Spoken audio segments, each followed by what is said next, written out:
Start by covering the floor with a drop cloth to protect it from the adhesive. Remove power switches and outlets. Always start or end the wallpapering in the least visible corner of the room. This is especially important when you have a patterned wallpaper. Measure the roll and reduce it by 1 centimetre because the wallpaper needs to overlap the corner. Mark the measurement on the wall. Always align the first strip on each wall to make sure that they are hung straight even if the wall is not. Use a leveller and draw a plumb line on the wall. Always use a lead pencil, as pens can penetrate the wallpaper. Now it's time to hang the wallpaper. Apply the adhesive on the wall with a roller that is adapted for wallpaper adhesives to make sure that you apply the right amount. Apply some adhesive beyond the first strip. Use a brush close to trim work and in corners. Carefully position the first strip against the plumb line on the wall. Use a wallpaper smoother to fix it properly and to remove any air bubbles. Start in the middle and press towards the edges. Press firmly into the corner. Trim the excess paper on the top and bottom with a paper hanging knife. Always use sharp blades so you don't tear the wallpaper. Use a damp sponge to get rid of any adhesive residue on the wallpaper and on the trim work after each strip is applied. Use plenty of water to avoid patchy walls. If the wallpaper is patterned, it's important to think about the pattern alignment. On the roll, you can find information about the pattern height. It shows how often the pattern repeats itself. High pattern height often means a lot of waste. Pull up the strip so the pattern aligns with the previous one. Press gently to fix the strip and slowly slide it until the pattern aligns.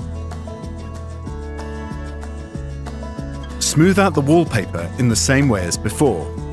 Trim the excess paper on the top and bottom and wash off the adhesive. When you reach a corner, it requires a special technique. To get a stable corner without cracks, the wallpaper needs to overlap the corner by 1 centimetre. Align the pattern with the previous strip to see where it needs to be cut off. Mark the direction of the wallpaper so all strips end up in the same direction. Measure the distance from the corner to the previous strip. Measure on the top and at the bottom. If the measurements are different, use the largest one. Fold the strip to make it easier to cut. Measure and mark the largest measurement on the strip and add 1 centimetre, so you can wallpaper around the corner. Cut the strip with a paper hanging cutting block and a paper hanging ruler. Save the part that's left for the next step. Glue and attach the strip edge to edge and press firmly all the way down. Smooth it out with a wallpaper smoother. Make sure that it attaches properly in the corner. Measure the remaining part of the strip, then measure on the wall and draw a plumb line before you continue. Overlap with the remaining part over the corner strip as close to the inner corner as possible.